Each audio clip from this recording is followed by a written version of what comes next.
pembahasannya mulai definisi, manfaat, tahapan, lalu ada peran juga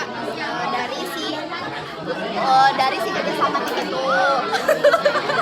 Nah di sini kita arti dulu definisi dari si kerjasama timnya. Nah itu kerjasama tim itu adalah proses kolaborasi, di mana sekelompok individu itu saling berinteraksi, berbagi tugas dan mengkoordinasikan usaha untuk mencapai tujuan usaha yang sama. Nah dalam konteks kewirausahaan, kerjasama tim ini bukan sekedar pembagian tugas, melainkan memadukan keahlian yang berbeda, misalnya dalam pemasaran, dalam produksi, keuangan, sehingga terciptanya sinergi. Sinergi yang dimaksud itu adalah hasil bersama yang lebih besar daripada keuntungan dari si individu. Itu ada di sini aku nulisin ada 5 manfaat dari si kerjasama tim itu. Pertama itu manfaatnya sinergi keahlian. Nah di sini maksudnya kerjasama tim itu menggabungkan kompetensi yang spesifik dari anggotanya, misalnya bisa produksi, riset pasar, dan manajemen operasional. Lalu manfaat yang kedua itu ada yakni komunikasi efek. Di sini maksudnya kita tuh kalian akan bertemu dengan berdasarkan kekuatan masing-masing. Terus waktu dan sumber dayanya itu nggak buang sia-sia gitu. Nanti kalau kita masih materi belajar, materi belajar, kita tuh mendiskusikan ide secara terbuka, masuk ke yang bagian pertama yang penelitian dan siap independen saja. Terima kasih. Proses implementasinya adalah agenda keuangan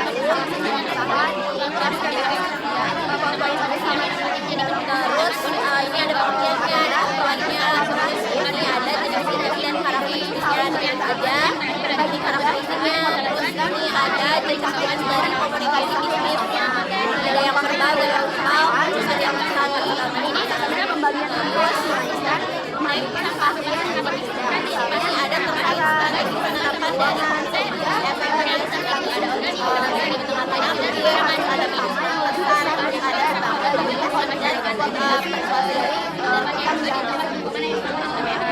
nah ini ada 5 manfaatnya. Pertama itu ada terkait bagaimana cara untuk kita melakukan spesifik setiap anggotanya, misalnya di sini pasar buat bisnis saja, tapi ini secara keseluruhan tentang bagaimana cara seseorang itu bisa menyampaikan pesan siapa yang secara apa yang terdengar kekuatan masing-masing, sehingga waktu dan sumber dayanya itu tidak terbuang sia-sia. Lalu manfaat yang ketiga itu kreatif dan inovasi. Nah di sini tujuannya kayak menyampaikan bisnis ide akurat, menggunakan solusi baru yang tidak terpikirkan dari setiap bisnis saja. Dan efisiennya ada kemanfaatannya. Dan tidak memiliki tanggung jawab yang besar karena saat pelayanan ini bermasalah. Nah anggota tim ini dapat mengambil atau memberikan dukungan. Nah itu kayak ada manfaat yang secara itu motivasi dan dukungan sosial. Dan hal itu kita tuh lebih sebenarnya namanya kalau saat anggota tim itu kayak komunikasi kemajuan mempelajari gimana bisa nyampein komunikasi yang baik. Aku juga di sini ada 5 tahapan dari pembentukan tim. Di sini tuh ada forming, storming, norming, performing, dan tahapan dari komunikasi. Pertama ada forming. Pokoknya ada 5. Nah ini tuh menurut ahli gak usah gak mikir norming dan performing lalu aja. Terima kasih guys. Udah.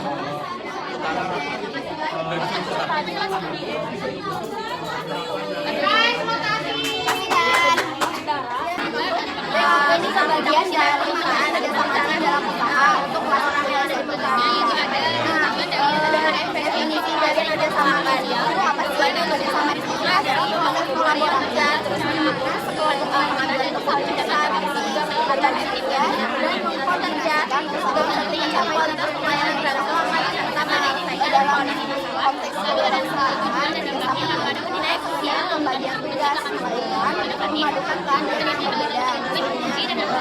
Pada keahlian pemasaran, produksi, keuangan, sehingga terciptanya sinergi. Sinergi yang dimaksud dan karakteristik sama yang lebih besar daripada jadi karakteristiknya yang pertama itu tuh prinsipnya pesannya harus jelas, harus juga ada manfaat dari kerjasama tim. terus etikanya untuk memberikan figur harus bisa menghargai dan juga bertanggung jawab, dan kemudian hambatan juga ada isinya, yakni hambatannya itu dari segi persepsi, dari bahasa, dari teknologi, dan juga informasi publik. Terus untuk solusinya itu pembagian tugas sederhanakan supaya pesannya dan medianya tepat dan pada audiensnya. Sehingga waktu dan setidaknya bisa dilihat yang ya. Nah, itu pertama itu ada verbal dan non verbal. Kedua ada yang formal dan informal. Yang kedua ada sesuatu yang sadar dan dilakukan kita sebagai psikolog kerja sendiri aja gitu. Lalu manfaat yang keempat itu ada pengelolaan risiko. Itu maksudnya selanjutnya kita ada strategi penerapan komunikasi efektifnya. Yang pertama itu teknik mendengarkan aktif, terus ada penyusunan pesan visi dan juga membangun komunikasi ya dan siapa yang mendengarkan saat aktif menyemangati dan memotivasi. Ya aku tuh materinya kerjasama tim dalam usaha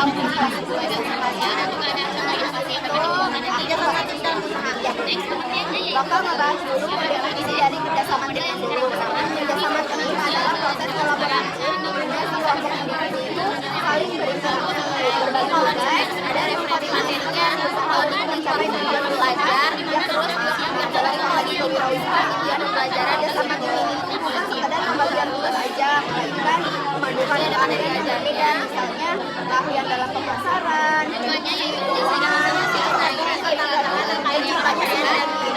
yang dimaksud di sini itu adalah hasil bersama yang lebih besar daripada juga kalau kita kerja sendiri aja gitu ya. Nah di sini juga ada ini manfaatnya yang pertama itu ada sinergi keahlian, misalnya untuk menggabungkan kompetensi spesifik anggotanya, misalnya di desain produk, riset pasar dan manajemen operasional. Ini aja. Kedua itu manfaatnya ada pembagian tugas definisinya,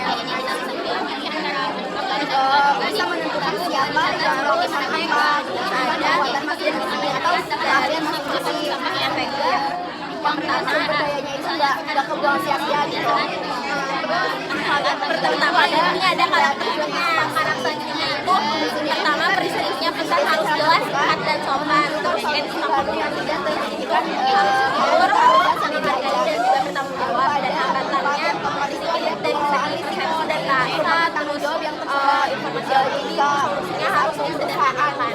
Kalau lihat dari identitasnya aku ada yang verbal dan non verbal, ada yang formal dan informal, ada yang bisa memotivasi dan dukungan sosial. Itu berupa semangat bekerja meningkatkannya ini ada strategi penerapannya dan memonitor kemajuan bersama. Pertama itu harusnya ada aktif, ada penyusunan pesan dan juga membangun komunikasi.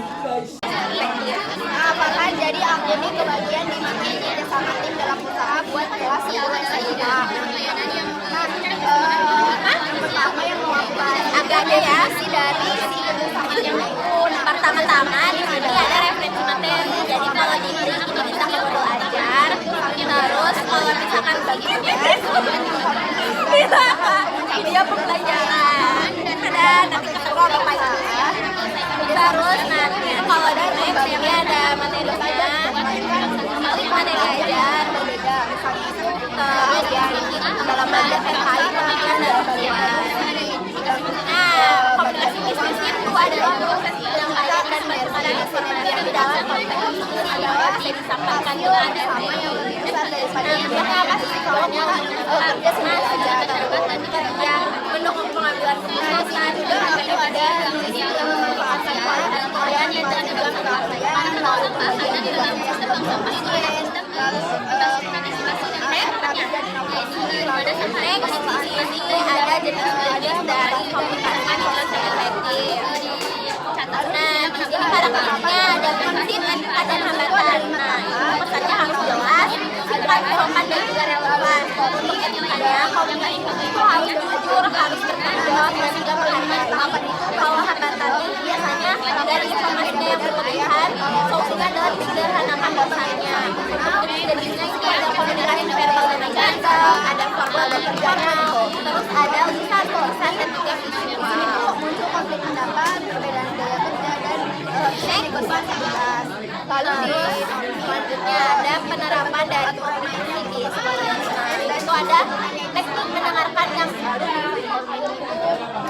teknik mendengarkan yang aktif, terus ada membangun komunikasi persuasif dan juga penyusunan pesan sembunyi.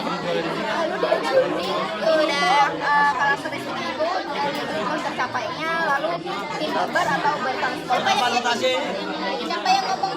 Nah, ini juga ada peran